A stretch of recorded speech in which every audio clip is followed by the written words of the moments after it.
கல்யாணம் ஆக போற பொண்ணு முகத்தை கழுவிட்டு பொட்டு வை முதல்ல. இந்த சுடிதாரெல்லாம் முதல்ல எடுத்து வை. வீரோல இருந்து நல்ல புடவைய எடுத்து கட்டி கழுத்துல 2 நகைய போடு. வீட்டுல இப்பெல்லாம் 4 பேர் வந்து போயிட்டு இருப்பாங்கடி. மானத்தை வாங்குற மாதிரி இப்படி நிக்காதடி. இப்படி எல்லாம் இருந்தா சனியை ஒளியுதேன்னு நினைச்சு பேசாம விட்டுற மாட்டேன். இப்ப நான் போறேன், நிச்சயதார்த்தத்துக்கு நாள் குறிச்சிட்டு வரேன். இந்த மாச கடைசிக்குள்ள கல்யாணம். நான் சொல்ற பையனுக்கு தான் நீ கழுத்தை நீட்டணும்.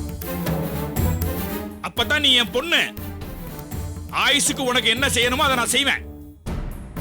ஏதாவது திருட்டுத்தனம் முள்ள மாதிரித்தனம் பண்ணணும்னு நினைச்ச நான் வார்த்தையில பேசிட்டு இருக்க மாட்டேன். ஜாக்கிரதை. வாடி கார்த்தியா, முடிஞ்ச உன் அக்காளுக்கு நல்ல புத்தியை சொல்லு. வாடி. என்னங்க இது, ரூமுக்குள்ள போட்டு பூட்டி வைக்கிறீங்க? பொண்ணு மேல அப்பனுக்கு அவளை நம்பிக்கை. வாயை மூடிட்டு வாடி. So stupid. என்ன நினைச்சிட்டு இருக்காரு அப்பா? உலகத்துல யாராவது இப்படி பண்ணுவாங்களா? ரூம்குள்ள வச்சு பூட்டிட்டு வெளியே போறாரு. அக்கா, நான் சொல்றேன்னு இன்னும் தப்பா நினைச்சுக்காத. அப்பாக்கு உன் மேல இருந்த நம்பிக்கையே போயிடுச்சு. நீ எப்ப அவன் கூட ஓடி போற நிலைமைக்கு வந்துட்டியோ, அப்பா இதுக்கப்புறம் உன்னை நம்புற மாதிரி இல்ல. மனுஷங்க தானே நாமெல்லாம், காட்டு மிராண்டி இல்லையே. நான் ஒரு மேஜர். எங்க அப்பா இப்படி பண்றாருன்னு போலீஸ்ல கம்ப்ளைண்ட் பண்ணா என்ன ஆகும் தெரியுமா? அதான் தெரிஞ்சுதே, நீ போலீஸ் ஸ்டேஷன் போய் கல்யாணம் பண்ணி வைக்க சொல்லி கேட்ட லட்சணம். இங்க பாருக்கா, போலீஸ்காரங்களுக்கும் குடும்பம் இருக்கு. உடம்புக்கு தான் உங்க காக்கி சட்டை போடுறாங்களே தவிர மனசுக்கு இல்ல. பெத்தவங்களை தூக்கி எறிஞ்சிட்டு போற பொண்ணுங்களுக்கு இப்பெல்லாம் நாட்டுல மதிப்பே இல்ல ஐஷு. இதெல்லாம் புரட்சின்னு பேசின அத்தனை பேரும் இப்ப கல்யாணம் பண்ணி குழந்தை குட்டியோட செட்டில் ஆயிட்டாங்க தெரியுமா? அப்பா உனக்கு நல்லதுதான் செய்வார் ஐஷு. ஏன் இப்படி வீணாடம் பிடிக்கிற? மனச மாத்திக்கிட்டு கல்யாணத்துக்கு சந்தோஷமா ரெடியாகு. உன் வாழ்க்கையும் நல்லா இருக்கும், அப்பாவும் சந்தோஷப்படுவாரு. என்னால முடியாதுடி. அக்கா, நான் சொல்ல வேண்டியதை சொல்லிட்டேன். கேட்கறதும் கேட்காததும் இனிமே உன்னோட இஷ்டம். எனக்கு தெரிஞ்சு நம்ம அப்பா சும்மா பயன்படுத்திட்டு இருக்க ஆள் கிடையாது. அவர் சொன்னதை செஞ்சிருவாரு.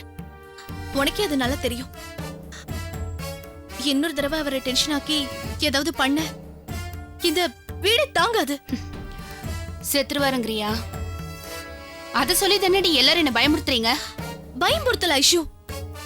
பிராக்டிகலா நீயே யோசிச்சு பாரு. நீனா அப்பாக்கு உயிருக்கா? உன்னோட லைஃப் நல்லா இருக்கணுங்கிறதுக்காக தானே அப்பா இவ்ளோ பாடுபடுறாரு. உன் முட்டாள்தனத்தினால அப்பாவை சாகடிச்சிடாத. இன்னைக்கு அவர் ரூம் கதவு பூட்டிட்டு போயிருக்காரு. ஏதாவது செஞ்சு அவர் தன்னைத்தானே பிடிக்கிற மாதிரி செஞ்சிடாத.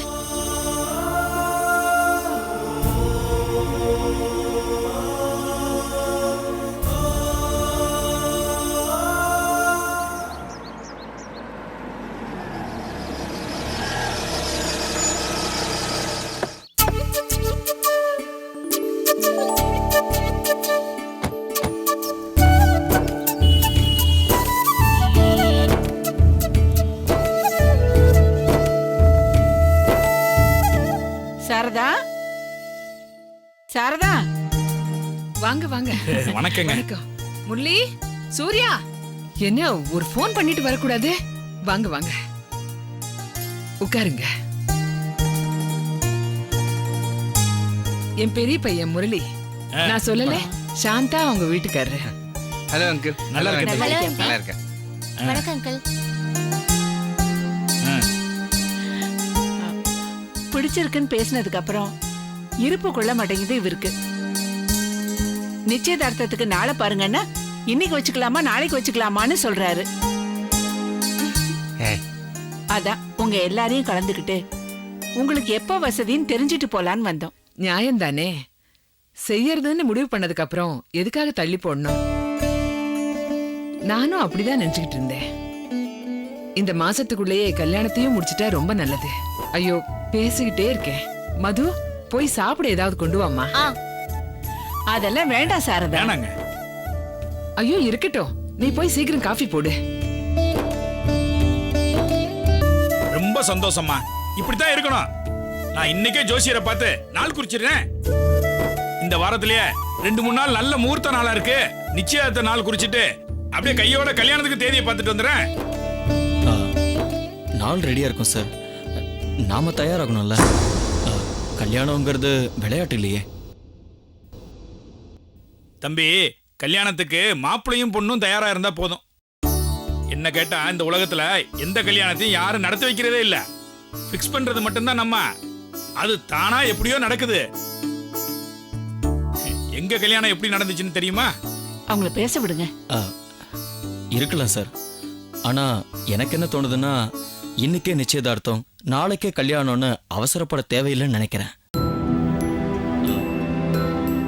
கல்யாணம்னா செலவுன்னு ஒன்று இருக்கு இல்லைங்களா? அதுவும் இல்லாம அம்மாவுக்கு கொஞ்சம் உடம்பு வேற சரியில்லை. அவங்களுக்கு இப்போ கல்யாண வேலை அது இதுன்னு அலையிறது கஷ்டமா இருக்கும். ஐயோ, எனக்கு ஒண்ணும் இல்லப்பா. நான் நல்லா தான் இருக்கேன். சொல்லப்போனா இந்த கல்யாணம் நல்லபடியா முடிஞ்சா நான் பூர்ணமா குணமாயிடுவேன். இல்ல, அதுக்கு சொல்லமா சார். சூர்யா எனக்கு ஒரே தம்பி. அவன் கல்யாணத்தை எந்த குறையும் இல்லாம நடத்தணும்னு நான் ஆசைப்படுறேன். ஃபினான்ஷியலி நான் இப்போ ரெடி ஆகிறதுக்கு கொஞ்சம் டைம் தேவைப்படுது. என்ன தம்பி இது? மாப்பிள்ளை வீட்டுக்காரங்க நீங்க கல்யாணத்தை ஜாம் ஜாம்னு நடத்தி வைங்கன்னு எங்களுக்கு ஆர்டர் போடுறதை விட்டுட்டு நீங்க எடுத்து செய்ய போறதா சொல்றீங்க? மாப்பிள்ளை வீட்டுக்காரங்கனாலும் எங்களுக்கும் செலவு இருக்குல்ல. நிச்சயதார்த்தத்துக்கு துணிமணி, மற்ற செலவு, நகை நட்டு வரைக்கும் கணக்கு போட்டாலே ஒரு 2-3 லட்சம் வந்துடும். ஒரு 2 மாசம் டைம் இருந்தா எனக்கு கொஞ்சம் வசதியா இருக்கும். முடியவே முடியாது தம்பி. என்னடா இப்படி சொல்றேன்னு தப்பா நினைக்காத. இது உங்க தம்பி கல்யாணம் தான். எனக்கு என் பொண்ணோட கல்யாணம். நிச்சயதார்த்த செலவுல இருந்து எல்லாம் என்னோட தான். நீங்க செய்யறேன்னு சொன்னா கூட நான் விட போறதா இல்ல. நல்லா இருக்கே. முறைன்னு ஒண்ணு இருக்கு இல்லைங்க.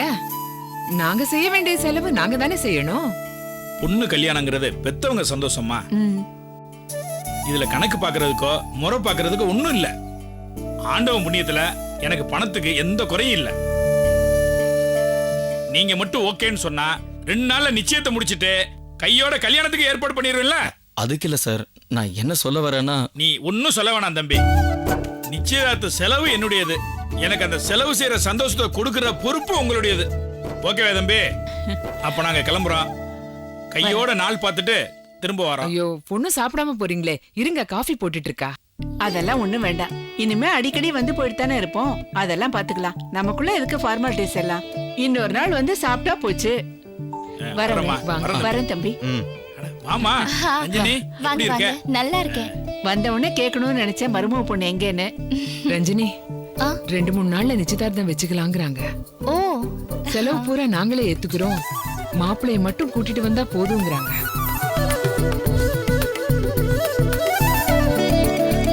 அத்தை, அது நல்லா இருக்காதுல்ல. நான் சொல்றேன், தப்பா நினைச்சுக்காதீங்க.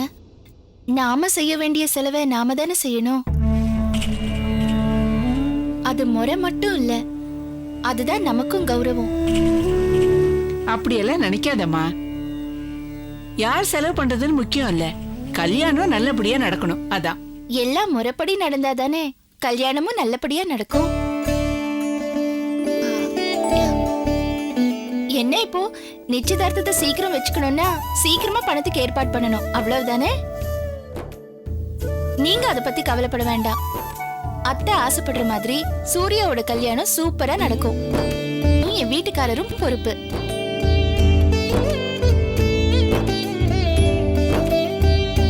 ரஞ்சினி, அவங்க என்ன சொல்றாங்கன்னா, அவங்களுக்கு அவங்களோட பொண்ணு கல்யாணத்தை எதையுமே நமக்கு விட்டு கொடுக்காம அவங்களே செய்யணும்னு அவங்க ஆசைப்படுவாங்க.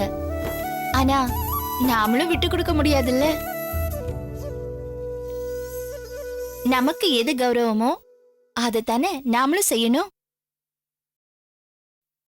நாங்க பாத்துக்கிறோம் அத்தை, நீங்க கவலைப்பட வேண்டாம்.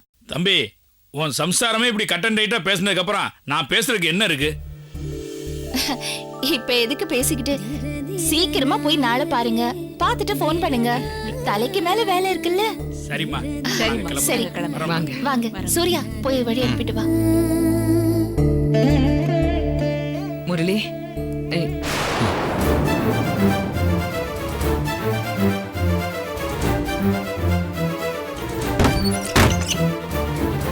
என்ன ரஞ்சினி, இவன் ஏன் இப்படி கோவிச்சிட்டு இருக்கான்?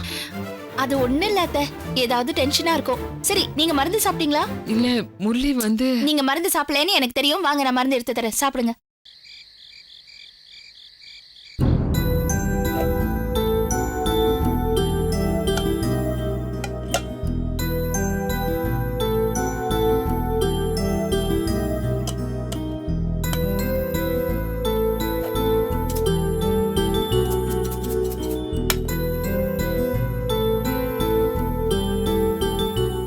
என்னங்க அப்படியே உட்கார்ந்துட்டு இருக்கீங்களே, போய் குளிங்க, டிஃபன் சாப்பிடலாம். டிஃபன் ஆறிட போகுது. அந்த டிஃபன்ல கொஞ்சம் விஷத்தை வாங்கிட்டு வந்து போடு. அப்படியே சாப்பிட்டுட்டு ஒரே அடியா போய் சேர்ந்துரு. என்ன ஆச்சு? ஏன் இப்படி எல்லாம் பேசுறீங்க? என்ன நினைச்சிட்டு இருக்க உன் மனசுல? அவங்களே நிச்சயதார்த்த செலவு பாத்துக்கிறேன்னு சொல்றாங்க. நீ பெரிய எவ்வளவு அதெல்லாம் வேண்டாம், நாங்க தான் பண்ணுவோம்னு சொன்னா என்ன அர்த்தம்? பணம் என்ன தோட்டத்துல முளைக்குது? ரஞ்சனி, நீ பேசுறது செய்யறது எதுவுமே சரியில்லை. எனக்கு சுத்தமா பிடிக்கல. கோவப்படாம நிதானமா கொஞ்சம் யோசிச்சு பாருங்க. நாம செய்ய வேண்டிய செலவை நாம செய்யறது தானங்க முறை. அவங்க வேணும்னா 1000 சொல்லுவாங்க. ஆனா நமக்குன்னு ஒரு கௌரவம் இருக்குல்ல. என்ன மண்ணாங்கட்டி கௌரவத்தை கண்டுட்ட நீ? நாளைக்கு பைபாஸ் அம்மா அட்மிட் பண்ணா அதுக்கு என்ன பண்றதுன்னு நான் தலையை பிச்சுக்கிட்டு இருக்கேன். அம்மா வயசானவங்க, 1000 பேசுவாங்க. நாமெல்லாம் யோசிக்கணும். எதுக்குன்னு கடன் வாங்குறது? வாங்கினா அடைக்க வேண்டாம்? உங்க கவலை எனக்கு புரியுது. ஆனா அதுக்காக எல்லாத்துக்கும் நம்ம காம்ப்ரமைஸ் ஆகக்கூடாது இல்ல. அத்தை சந்தோஷத்துக்காக தானே இந்த கல்யாணத்தை பண்றோம். அவங்க ஆசைப்படுறாங்களேன்னு தானே சீக்கிரமா பண்றதுக்கு பாக்குறோம். அப்படி இருக்கும்போது நாளைக்கு அவங்க வருத்தப்படுற மாதிரி எதுவும் நடக்க கூடாது இல்ல. என்ன பெரிய வருத்தம்? ஒரு மனுஷன் நானே செலவு பண்றேன், என் பொண்ணு கல்யாணத்தை நானே நடத்துறேன்னு ஒத்த கால்ல நிக்கிறான். அதெல்லாம் முடியாது, செலவுல பங்கு கொடுங்கன்னு கேட்பாங்க. அறிவு வேணும் உனக்கு? கௌரவம் பாக்குற விஷயமா இது? ரஞ்சனி, இந்த வீட்டு நிலைமை தெரியாதா உனக்கு? வீட்டோட நிலைமை தெரியாம இல்ல. ஆனா முதல்ல நம்ம சூர்யாவுக்கு இந்த வீட்ல ஒரு நல்ல காரியத்தை பண்றோம். அவனை பத்தியும் கொஞ்சம் யோசிங்க. ஒரு நாலு கிழமை விசேஷம்னா மாமியார் வீட்டுக்கு பொண்டாட்டியை கூட்டிட்டு போனா அந்த வீட்ல அவனுக்கு மரியாதை வேண்டாமா? கல்யாணத்தை கூட ஓசிலேயே முடிச்சிட்டாங்கன்னு யாராவது பேசுறது அவன் காதுல கேட்டுட்டா அவனால தாங்க முடியுமா?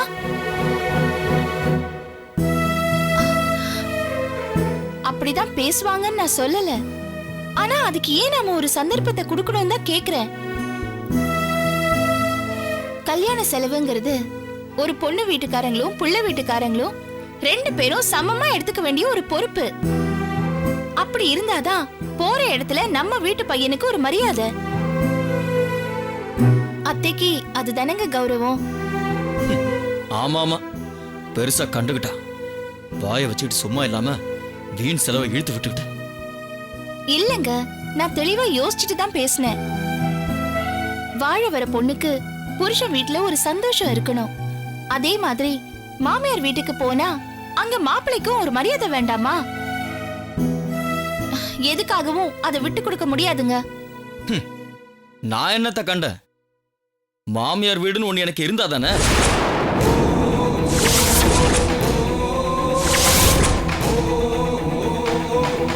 அதுதான் புரியாத புதிரா இருக்கு. அப்புறம் மாமியார் வீட்டை பத்தி எனக்கு எப்படி தெரியும்? வீட்டை விட்டா மளிகை கடை, கடையை விட்டா வீடு. வேற என்னத்த கண்ட? மரியாதையை கண்டனா, மாமியார் வீட்டை கண்டனா, மண்ணாங்கிட்டே கண்டனா?